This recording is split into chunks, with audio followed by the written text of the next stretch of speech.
Here we go, guys. And we are starting. This is Eitan Weinstein. And I'm Naor Menninger. And you're listening to Two Nice Jewish Boys.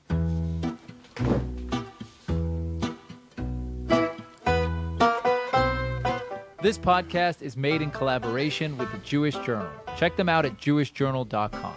Also in collaboration with Arutz Sheva, IsraelNationalNews.com. If you'd like to support the podcast, visit 2njb.com/donate.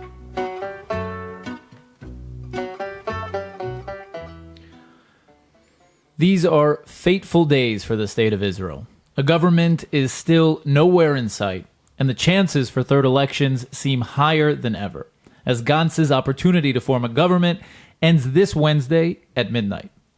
In the meantime, Prime Minister Netanyahu is facing severe criminal charges, and Israel's Attorney General Avichai Mandelblit is due to submit his final decision on Netanyahu's cases in the upcoming days. This decision will determine, in many ways, Israel's destiny. In recent weeks, a group of right-wingers started to demonstrate against the prosecution and the legal system in general in a demand to drop the charges against the Prime Minister. They are joined by central media and news personalities who are critiquing both the police and the prosecution for being dishonest and even criminal. One of those demonstrators is Dr. Gadi Taub. Hi. Gaddy Taub is probably one of the most hated and despised people among Tel Aviv's intellectual elite. The reason is simple.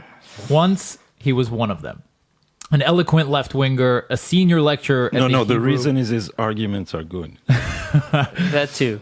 That too. An eloquent left-winger, a senior lecturer at the Hebrew University of Jerusalem with a PhD in American Studies from Rutgers University and all the right opinions. But alas, Dr. Taub woke up one morning and decided to shift sides. Now Taub publishes in-depth, highly controversial right-wing op-eds in Haaretz, lately denouncing the Israeli justice system. We are super thrilled to have you on the show today to talk about it. Thank you so much. For the third time. For the third time, yeah, it's great to be here again, but I disagree with the way you describe the demonstration, because it sounds as if Netanyahu is a criminal and we are trying to shake the justice system in order to let him loose. And it's not about Netanyahu at all. People don't realize that there is nowhere in the democratic world that any justice system, any judicial branch of government has the power that it has in Israel. It has the final say on everything, including what we have for a constitution.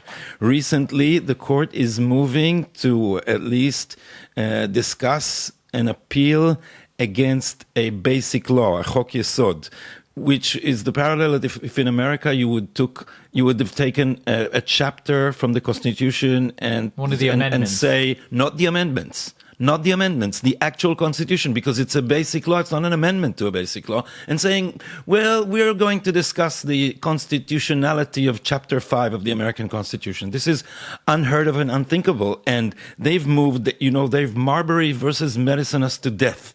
They've started with striking down laws based on the basic laws, and now they're downgrading the basic laws, and they're saying that they can, or at least a judicial theory is being developed, that they can do so based on the implied values of the system, which is like, we're going to have the holy bishops of the judicial system looking up to the sky and telling us what our values are, and then judging our constitution based on the values. People who are not, as in many parts of the world, influenced by the voters, meaning people who aren't really voted into the position or don't have any kind of direct and this is another connection thing people don't know and understand, is that these people had a veto over their own appointments.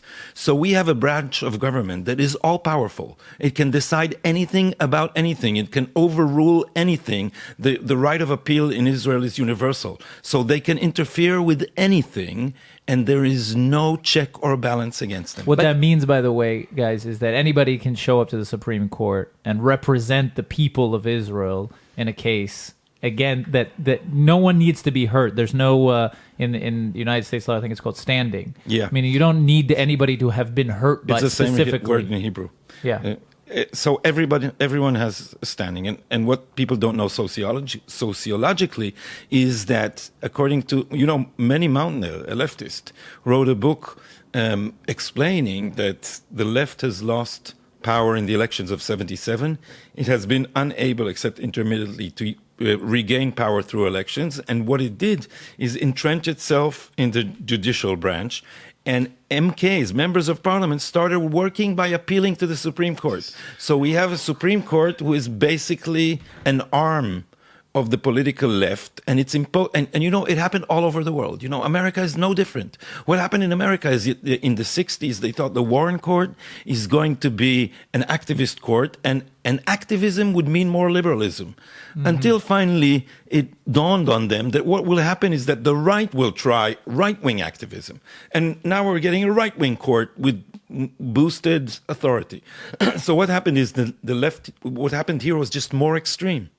And so an ultra liberal court has basically usurped power in the state of Israel. And then when you say this, I'm making a long introduction because I'm guessing outside Israel people we're don't know. just looking for comments because people might ask questions. And Yeah, guys, we want to Sure. remind you that we're live. Just to say we're live on Arutz Sheva. We're live on our Facebook page. Gadi Taub on his page has also shared it. So if you guys have questions, if you have comments, please leave them, and we'll try and direct your questions to Dr. Taub. Sure. So what people are saying in opposing such an interpretation is that the court has only struck down 18 laws. First of all, 18 principal laws or principal legislation is not so little. Secondly, what we have here is the system of judicial advisors. And these judicial advisors have become the bosses of the cabinet. That is, the court ruled that ministers and prime ministers have to abide by their advice. So that if you are trying to this is yes, prime minister on steroids. Because when the minister comes in and says, I want to do this, this is my policy, then they tell him it's not bagitz. It is bagatz is the Supreme Court, and bagitz is a verb made out of it. It's not Supreme Courtable. It's not It's not Supreme Courtable. It's not supremable. And what they mean is I will not defend it. And they have a monopoly on representing the ministers. But politicians could have changed that using legislation. Politicians are afraid of their judicial advisors because, on top of everything, the judicial advisor to the government is also the attorney general. And so But they could change that in legislation. So here's how it works. They tried to change this in the late 90s. They tried to change this. This was a Barak and Bibi government. But Barak had all the accusations about campaign finance hanging around him. And he understood the message that if he votes against there was Meni Mazuz was then the attorney general and advisor to the government. Today's Supreme Court judge. And he more or less hinted that it's not a good idea. And he said in some convention in Van Leer in Jerusalem, he said, well, you know, you can't separate the two roles of the advisors, because then, he said, ministers would do whatever they want. Do you even understand what that means? Did he threaten ministers that if they don't take his advice, they're going to find themselves under criminal investigations? And this doesn't come out of the blue. We have a long record of criminal investigations, which, according to Professor Daniel Friedman, who was Minister of Justice, and he's not a right-winger, and he is a professors of law, who documented at length how repeatedly, whenever the system didn't like anyone, they either opened an investigation or left an investigation open forever in order to prevent him from becoming a minister of interior or a minister or a justice minister. And this didn't happen once or twice. It was a system. Ask Rubi Rivlin, our president. He called them Knufiat Shilton HaChok. Now, how would you translate that? The mob. The rule of law gang. Mob, yeah, gang. Gang, basically. Yeah. Mafia, the rule of law mafia. And what he meant is he was going to be Minister of Justice. He wanted to reform the system in some ways. And so they started an investigation about, I think Daniel Friedman called it less than nothing. And they left it open for 3 years without doing anything about it, just preventing him from becoming Minister of Justice. So these people are extremely dangerous.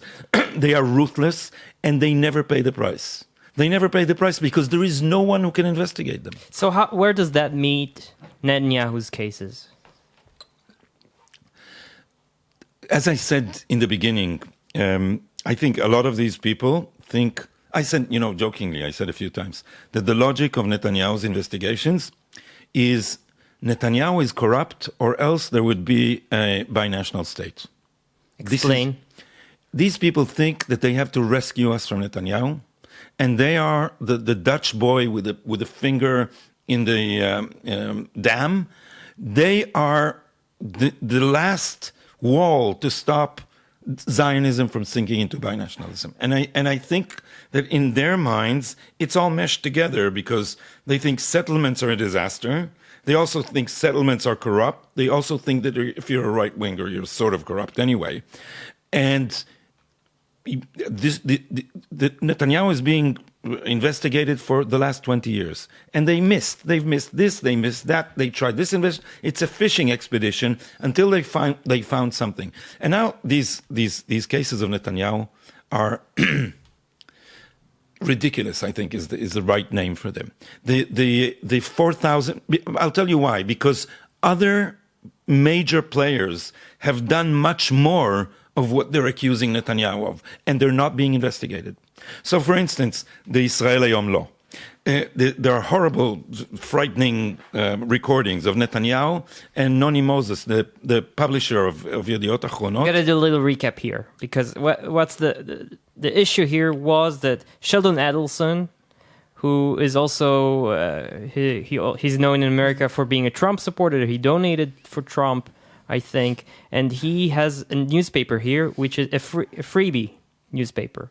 And this freebie heard the business of the most luxurious newspaper, the USA Today of Israel. The USA Today of Israel. Yediot Achronot. Yediot Achronot. So the head of Yediot Achronot decided he's gonna hurt this freebie by legislating a law forcing them to sell. Ridiculous. And most people eat it here in Israel. They eat the idea that a free newspaper is propaganda, which just drives me insane. But anyway, but there is an argument to be made against dumping. Because this newspaper is supported by Sheldon Adelson and is not a viable business, and I'm not against it. But the argument made by people like Daniel Friedman, for instance, is that this is like dumping. How can you say that writing something, your thoughts on paper, it's almost putting a bar on free speech. It's like I want to write things down and hand them out. I agree with you. I'm just saying what the opponents think. And so Moses tried to legislate against the newspaper, forcing them to charge money. And the claim is that Bibi negotiated with Bibi Moses, the head of Yediot Achronot, to pass this law. To pass this law in return for favorable coverage, because they're bashing Netanyahu forever now. So he would stop the freebie newspaper, and Exactly. he would get good coverage from Yediot Achronot. Only slight problem. Netanyahu did not follow through and do it. They never reached an agreement. So Netanyahu is saying, I was just leading him by the nose because the recording are Netanyahu's people. They recorded the conversation. And he said, I was just leading him into it and didn't do it. Other people voted for this law against Israel Hayom and got wild positive coverage in Yediot Achronot. And there's a whole bunch of them. There's a whole bunch of them, and they're not being investigated. And Lapid, for instance... You got to explain the coverage thing, because what the prosecution says essentially is that the coverage, the positive coverage, but that's in another case. This is the 4,000 This is another case, but essentially they say it's a little bit... They're going to do a horrible thing. Everything here is precedent. They're going to do a precedent around a prime minister. So positive coverage has never been a form of bribe. The law says that bribe can be money or something that is worth money. But now you can interpret it like maybe this tea worth something.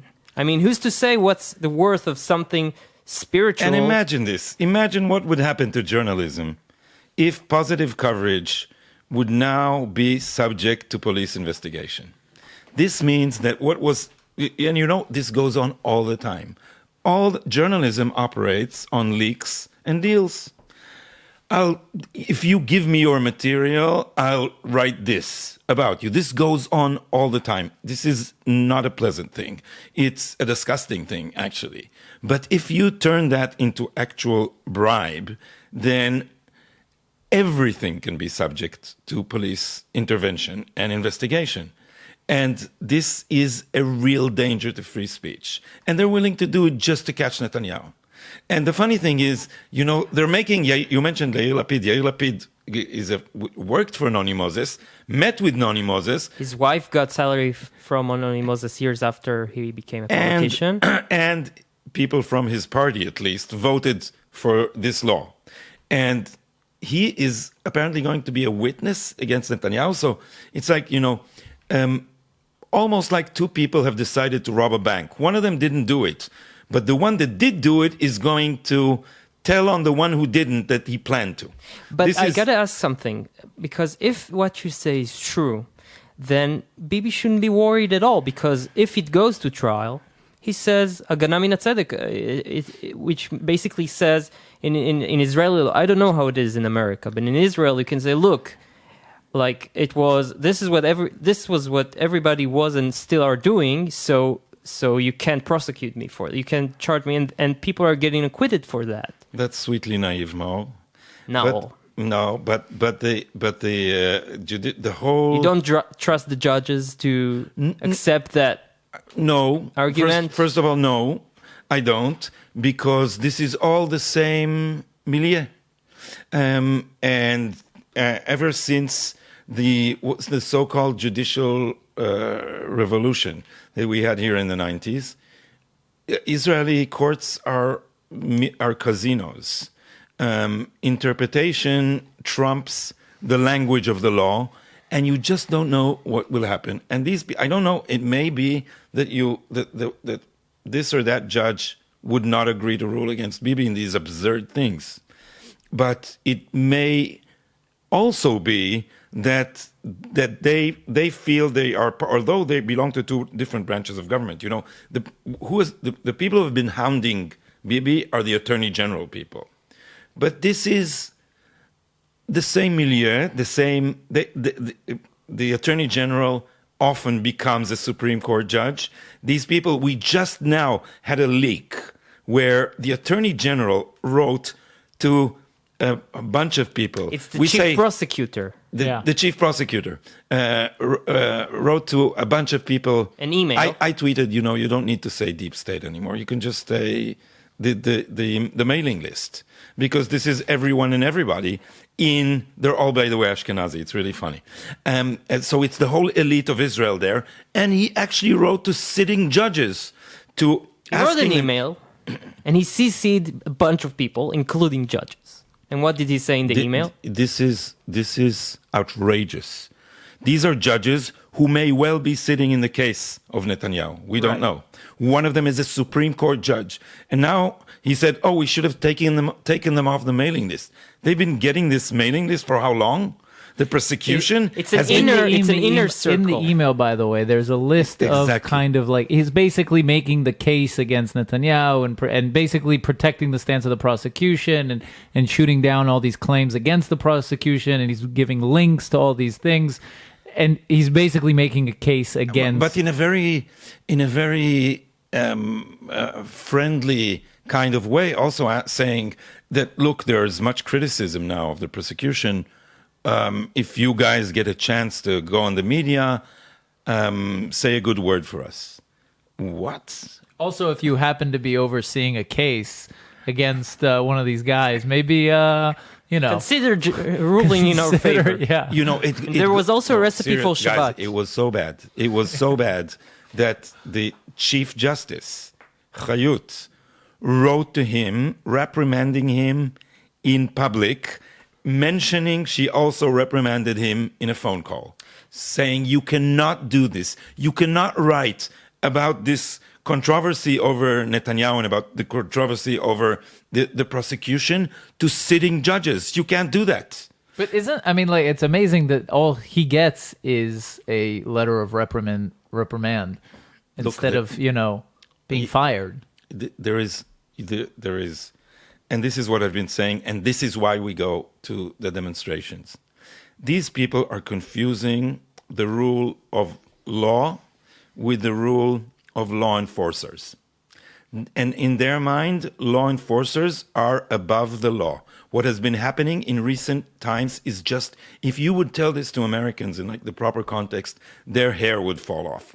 What he managed to do, this chief prosecutor, is he seized the cell phones of 4 of Netanyahu's closest aides because they did something in a demonstration that supposedly influenced some witness. You take their phones for it?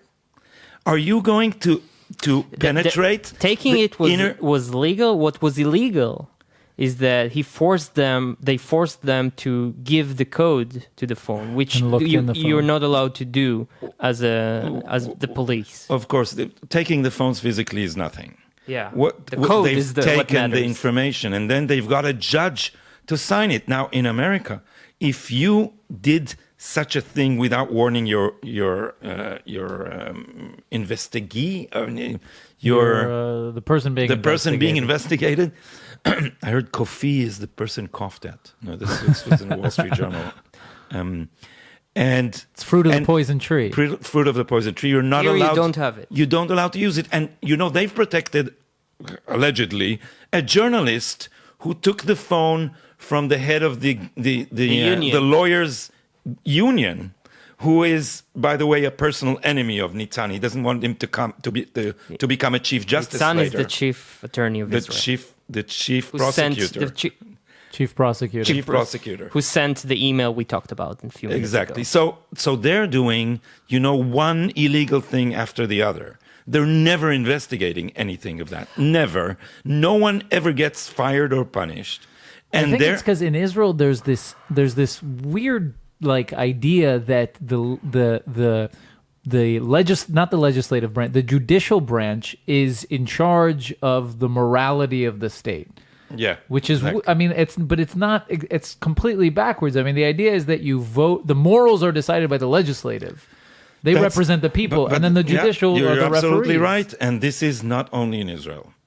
But just to finish the point about the chief prosecutor, is that these political investigations, and they are politically tinged, have been leaked to the press repeatedly and timed according to elections in order to hurt Netanyahu. Now, prosecutors cannot leak information from their investigation. This is punishable by 3 years in prison. They have done so, they or the police or both have done so consistently, clearly to hurt Netanyahu, and these people are not being investigated. And the judicial advisor to the government, the Mandelblit, has refused to investigate them. So these people, our feeling is, why do we go to the demonstration? Because no one should be above the law. Can you give us an example? Because I know there are plenty of examples of leaks where they say that the leaks are by the attorneys of the other side. But I know there were certain examples that I read, Absolutely. But I can't remember where it was clear that it was the prosecution. First of all, it started before the Netanyahu's attorneys got the material. Secondly, Netanyahu's attorneys get some of the Timlul, some of the transcripts. Finally, I know a word. Finally, I learned a word. I should have known this.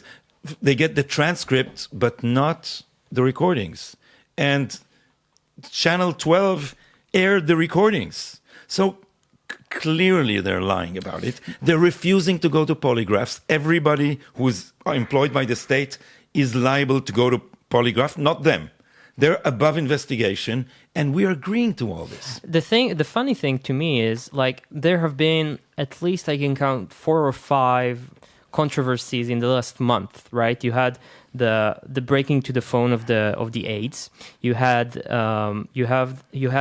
state witnesses who were threatened, and we'll elaborate on it in a bit. You had the email, and every time their response, and you had one of the prosecutors against Netanyahu going on a vacation abroad, a private vacation, instead of being at the hearings. Being at the hearings. Which is actually legal, but is of course absolutely it's legal, crazy. But it makes no sense. The Israeli... But my point is, each time one of these things happened, the response, it was an error. It was an error. Right? Yeah. So when they make a mistake, it's an error. But when a citizen makes a mistake, it's a crime. That's the whole thing. And so this is why we're demonstrating. We're demonstrating because it can't be that, Chief Justice Barak, who was the saint of these people, who was the philosopher king of Israel, he made his wife a judge at the age of 40.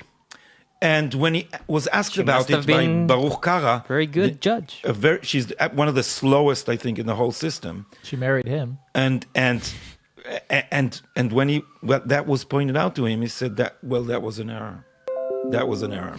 So when Netanyahu makes a tiny error, they are this is crazy, because in Israel, public servants can take down a government. In a proper democracy like America, this is unthinkable. You know what impeachment is? Impeachment needs the two houses of Congress. Mm-hmm. In Israel, needs the two houses with a simple majority? No, at the Senate they needed 2/3 majority in order to pronounce guilty.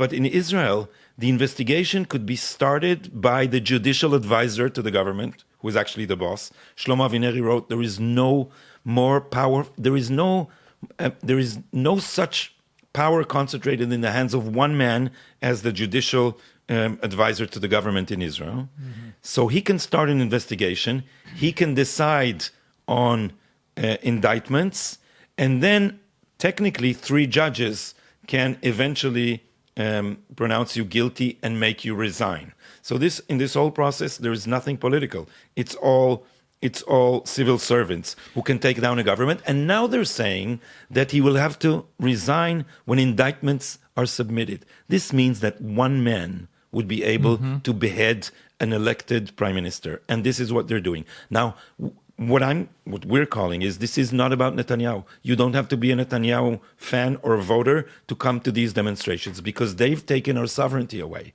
And you think, and this happens in Israel all the time, because Netanyahu supported this when it happened to Ehud Olmert. They took Ehud Olmert down, these people. These are the same people. Why? Why did they take him down? He was a lefty at the end of his career. But I mean, that's so naive. He had Daniel Friedman in his government. Yeah, that's true. Daniel Friedman was the most dangerous person to the judicial system in their point of view, because he's an anti-activist. So how didn't he appoint Friedman? You say he would never have been prosecuted. That's your claim. Saying. Exactly. And the thing is, they couldn't investigate. Some dark shit, man. Meaning that has nothing to do with whether or not he committed the crime. That you're just saying because it started with like a fishing expedition. I'm saying, but it doesn't have to do. Yeah, meaning he might have committed the crime. Friedman there is no unindictable. Friedman is this tenured university professor. Nerd. If you would see him, he's a nerd. He never took his nose out of the book. For all I know, he never submitted a receipt for a bus for any reimbursement. So there's nothing you can do about this guy who's only been in his office. He was the Minister of Justice during Olmert. And he wanted to do big reforms that would hurt the system. But what makes no sense still is, you say these people want to remove Netanyahu because they want to save the two-state solution. But what I don't get is the advisory prosecutor, how you call him? The Attorney General. He's a right-winger on paper. He comes from a religious background. So is the chief of the police. He's actually not from a religious background. He's Choser B'Tshuva. But he's the son. He's the but he comes from the right-wing family, and the chief officer, the head of the, how do you call it? The chief officer, the chief prosecutor, officer. The police chief, the head of was also a religious guy. So why do these people? Why would they want to remove Netanyahu from office? The system is stronger than these people. And there's an ethos, and they are the smartest, most educated, with the most track record, and the system is just stronger than any individual standing in its head. And some people are also afraid of them. So I wonder, I mean, because what you're saying about Daniel Friedman and Ehud Olmert would sound to most as conspiratorial. This is straight from Friedman. So I'm wondering, really? He's made these claims? Yeah. So I'm wondering, though, if maybe we're going to an extreme, and perhaps the criticism on the judicial system and on the prosecution in Israel is legitimate, as also the Minister of Justice, by the way, guys, also made a speech recently, highly controversial speech criticizing the prosecution. Maybe the criticism is legitimate, but we don't need to go so far as to say, there's this deep state that's like trying with this agenda of a two-state solution that's trying to take down the. Yeah, it's I wrote a tweet about the email list and the deep state, and I say stop saying deep state, just saying Shai Nitzan's email list. Because it doesn't matter what you call them. And the simplest way to call them is the civil service. There's always a struggle between the civil service and the politicians. In America, the solution to the problem originally was a spoil system. You get elected, you bring your own people, 5,000 of them, not just your 3 close advisors. Everyone, you just change everything. Now in America, you had a general insurrection of the civil service, which is now too big for the spoil system. Trump couldn't come in and just throw everybody out, but he's facing a self-conscious resistance, and it's harder there because there you could have a William Barr turning it all around and saying there is no Russian collusion. You've invented this Russian collusion in order to spy on the Trump campaign through your Ministry of Justice, through your Justice Department. And he can start a criminal investigation. Here, there is no way to do it because the whole authority to investigate is invested in Shai Nitzan, the chief prosecutor, and he will not prosecute himself. There are cases of extreme corruption inside the prosecution, and nothing is happening. Can't the Attorney General initiate an investigation here, or is that not possible? I think he can. I think he can, but he has to go. The actual investigators would have to be the prosecution. From the prosecution. And you're right that he can do it, but they're a team. So if you need to investigate, now you just saw an example of this because people demanded investigate those leaks. And Shai Nitzan and the prosecutors say, we are not going to a polygraph, which is like, the hat is burning on your head. You just confessed to being guilty. Why don't you go to a polygraph? And people submitted a request to the legal advisor to the government saying, investigate that. And he said, no, I won't. And there's nothing to do. There's also, no one to it's appeal worth to. mentioning in a recent interview with Aharon Barak, who was the legendary head of the Supreme Court. Or John Marshall on steroids. And in the interview, they asked him about the upcoming decisions that Mandelblit has to do regarding the Netanyahu cases. And he said something like, because he was also chief, the advisor to the Attorney the legal General, advisor to the government. Before he was the Supreme By Court the way, judge. then he managed to take Rabin down. It's a Right. long tradition. So he said in the interview now, like I made decisions and I thought about my predecessors that I will never do not something to shame them. And this is what we expect. And don't shame us. From Mandelblit. Don't bring shame on us with your upcoming 3 decision. days. He said that. He said that 3 days Some ago. He scary said shit. something.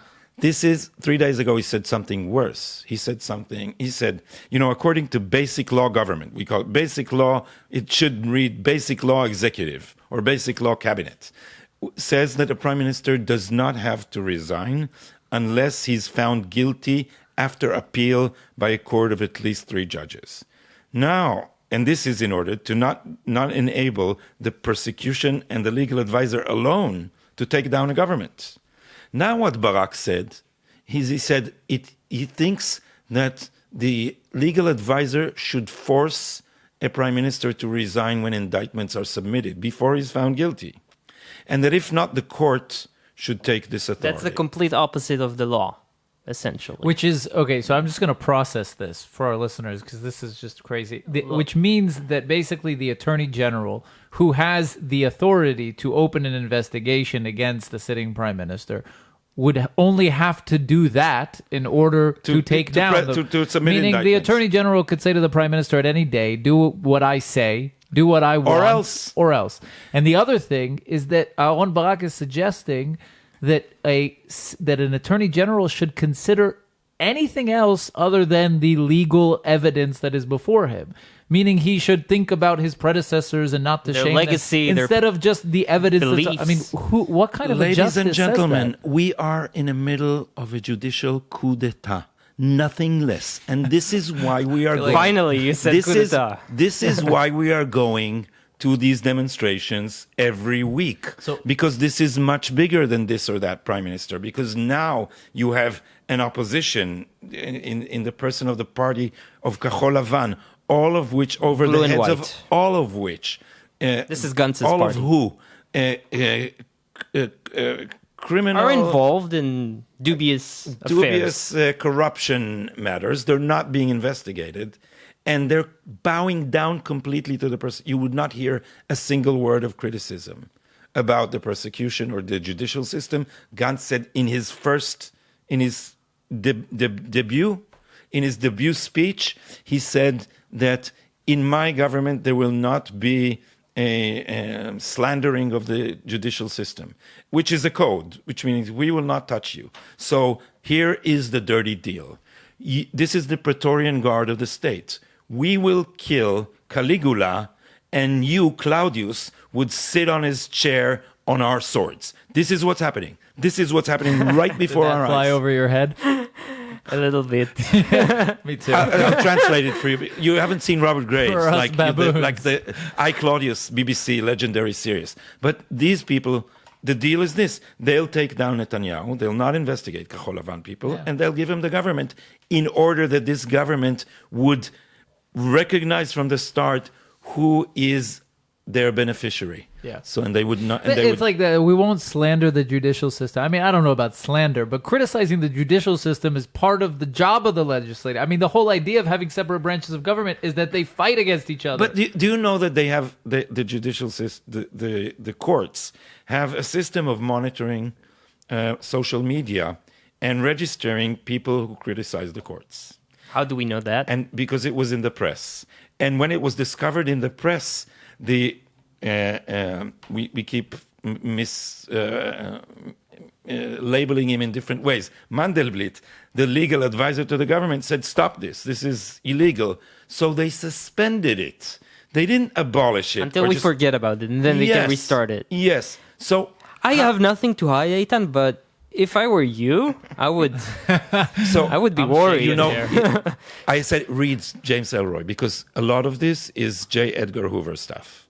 This is what it is. You know, the police, many Tzchaki in the police has kept a file of unprocessed information, intelligence about legal figures.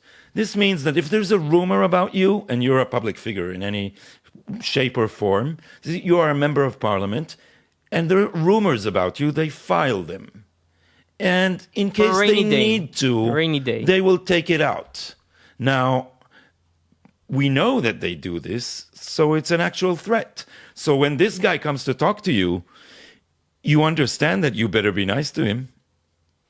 Can we talk a bit about case 4000, which is the most, the accusations there are the most severe ones. This is the actual case that maybe we're due to find out in the upcoming days. Maybe he won't charge him with bribery at the end.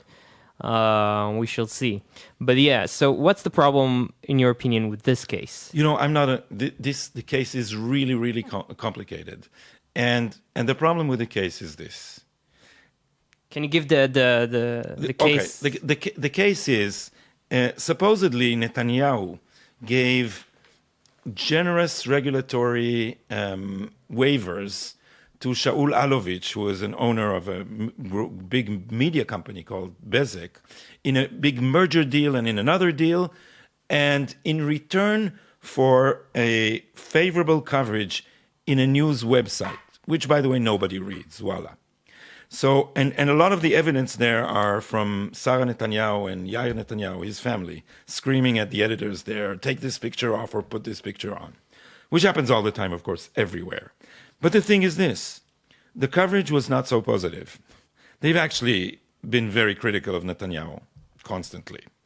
And secondly, the alleged regulatory benefits passed all the regulatory authorities and was approved by everyone, only to be signed by Netanyahu in the end, which is a formal act. Because as prime minister, you don't read thousands of pages about a merger deal if all your people in the whole bureaucracy have approved them. Now, 14 people who were failed to be called in to be questioned in the investigation. So they're saying, Netanyahu's attorneys, that the investigation is actually not fair because Netanyahu took care to approve things. But they say, and it's too complicated to get into here, well, he fired one, how do you call the general manager of a ministry, the highest civil servant in the ministry, in order to find something more favorable to Alovich. This is all dubious. There is no direct there is no direct evidence, except they have state witnesses.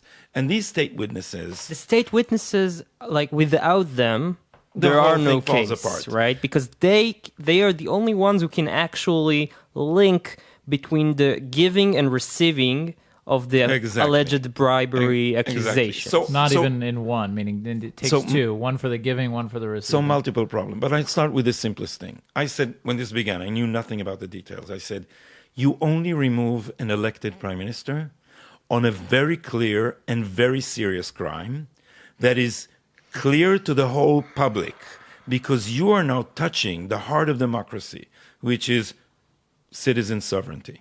So you don't remove him on any dubious accusation, certainly not on a precedented accusation, and certainly not on such a shaky case, because now you have the state witnesses, and apparently they almost tortured him.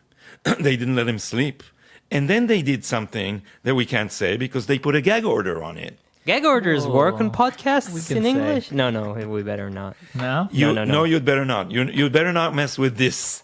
Yeah. And Ugh. so, but what I'll say what Now I feel it. what It was a very hard technique in investigation that has to do with personal Let's say this. affairs. The Minister of Justice got on the podium at the Knesset and talked about it, so go watch it. Yeah. and apparently they used highly volatile private information in order It to has nothing threaten- to do just with Nothing his to do. personal life. in order to basically threaten him. And so they have so the argument is they've extorted this from him.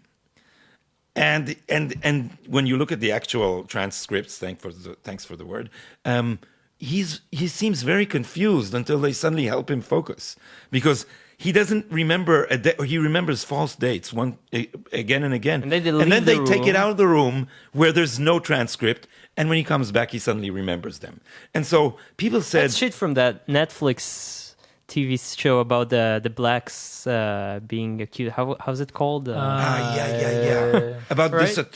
vicious attorney general in New York Yeah. who was hell bent the on park. the four kids. the kids in the park. Yeah, you know what we're talking about, guys. So- That's That right, one. straight from So that here, TV the- show. They also put the bed fruit of the bugs, poison tree. apparently in his bed, right? The fruit of the Oh, poison it- tree. Just, yeah. In any reasonable legal system, all his testimony would have been just thrown out now. But it isn't, because the case rests on it. And they do whatever they want. And when people started protesting, they put a gag order. Do we have questions from or comments? Nothing? Okay. Has the Attorney General called in?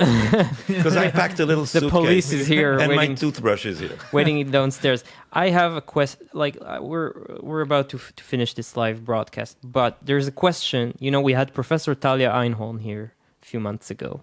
She's great. She's great, and I asked her a question, and she couldn't answer it. Let's see whether or not you can.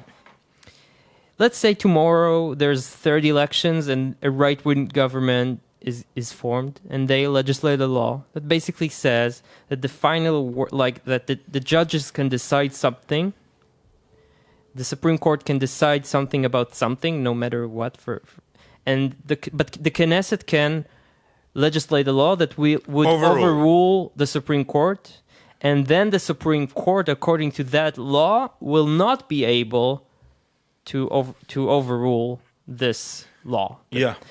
But then someone would appeal to the Supreme Court against this law, and they would overrule it. What would happen then? You know, I think we're forgetting that the whole system rests on people's confidence in the system. And so if push comes to shove at one point, and these people will try to assert their formal authority over elected officials to an extreme extent, which they've already done, but to an extent, unsufferable extent, such as trying to strike down the basic law, Israel, the nation state of the Jewish people, then what is alleged about Andrew Jackson, which is apparently not true, to have said about John Marshall is John Marshall decided, let John Marshall implement. Execute, I think.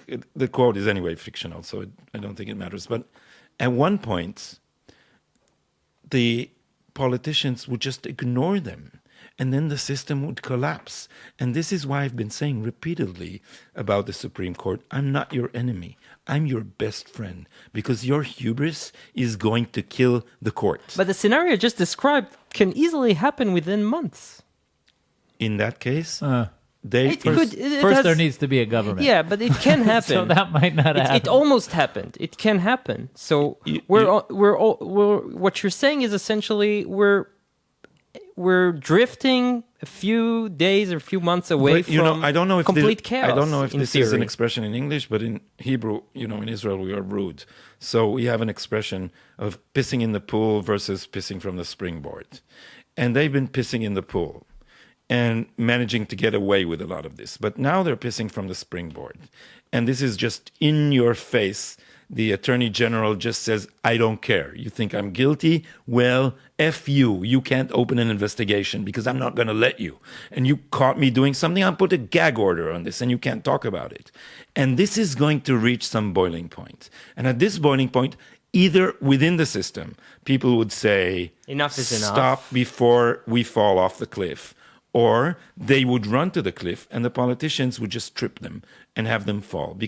And this is dangerous. I'm not trigger happy to reach the moment where politicians would just say, F you, we're not going to do what you say anymore. And or there's a third possibility saying, look, if you have usurped the power of judicial review, if you want judicial review, we want a political process of nominating the judges who would do it. So you'll be the Supreme Court of Appeals. This would take the whole Barak revolution, and with one strike... Someone will appeal against this law, and they will... And they would say, but the Knesset would say, thank you, you can listen to your appeal as a hobby. We're going to ignore you because we're going to appoint a constitutional court for judicial review. And the process of nominating or appointing judges in this court is going to be political.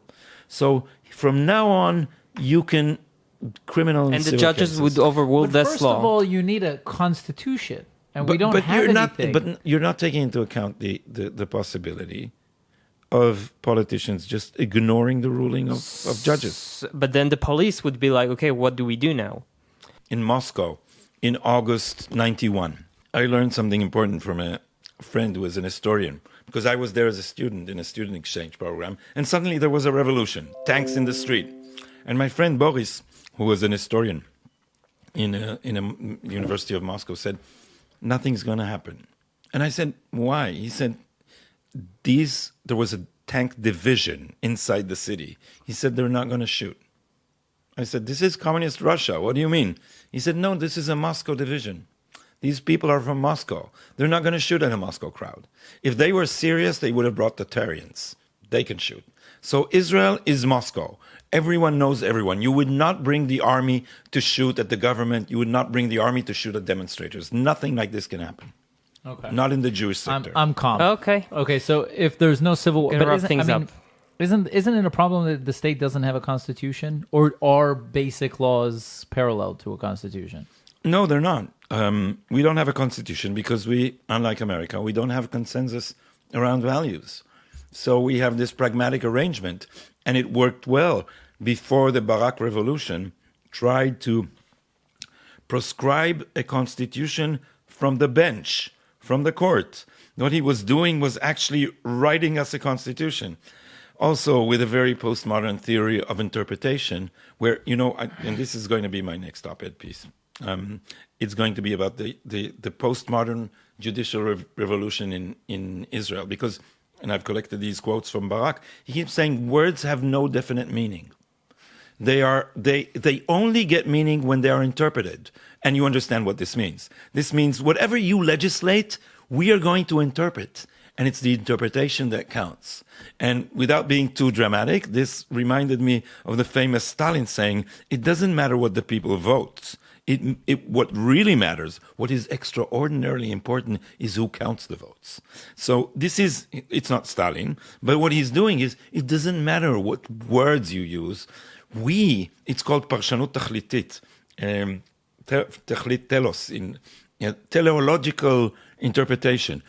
The judge should interpret the law according to what he thinks is the proper purpose of the his law, morals, not and the his words his... of the law. And what they did with this is they actually ruined the ability of Israelis to sign contracts because he did the same thing to contractual law. And I have a friend who was a big businessman, and he said, in all my contracts, I have a clause saying if this needs to reach any kind of judicial procedure, it will be under the English law in a British court. Because no one trusts an Israeli court. Because Barak had this theory that it doesn't matter what you wrote in your contract. What really matters is the true spirit of the contract. Or as he said, the soul surrounding the words. So No, who knows what the soul that. is? He said that. Soul surrounding the words. He said while he was Supreme Court. He's exactly in a ruling called apropim. He said, I'll quote you the Hebrew. לא רק גוף הטקסט, אלא הנשמה האופפת אותו. Not just the body of the text, What was but he smoking? the soul surrounding it. So what you understand is the soul is, of course, more important than the body. The interpretation is more important than the law, and the judge is more important than the legislator. So where is sovereignty in Israel? It's certainly not with you. It's certainly not with me. It's moved to the Supreme Court. All right. On that bleak note, we're gonna have to end Come things. to demonstrate in Petach Tikva. If you live in Israel or in Tel Aviv, Last call for recently- democracy in Israel. Recently in Tel Aviv, it was, I think. Yeah, but it's going to be this Monday. It's going to be in Petach Tikva again. Anything to plug? Don't give up. Okay. All right. We're plugging hope. Now we're optimistic. Gadi is on Facebook, Gadi Taub, Twitter, also Gadi Taub. And we're And collaborating. I'm here yes. once in 3 months, Yeah, which is a pleasure. yeah. It's a Thank you so pleasure. much for coming. Thank you. Guys, we're collaborating with Arutz Sheva, IsraelNationalNews.com. Check them out. Jewish Journal, the Jewish Journal at JewishJournal.com. They have great columns, podcasts. Also, we do this on our free time. So if you want to donate, help us out, go to 2njb.com/donate. And we're on YouTube, so please go to YouTube and Yes. subscribe because Yes, we're going to yes, post yes. exclusive content And there. we're on Twitter, and we tweet once every 3 months. And that's it. Thank you so much. Thank you. Thank you for Gadi, having thank me you. again. Bye. Bye, guys.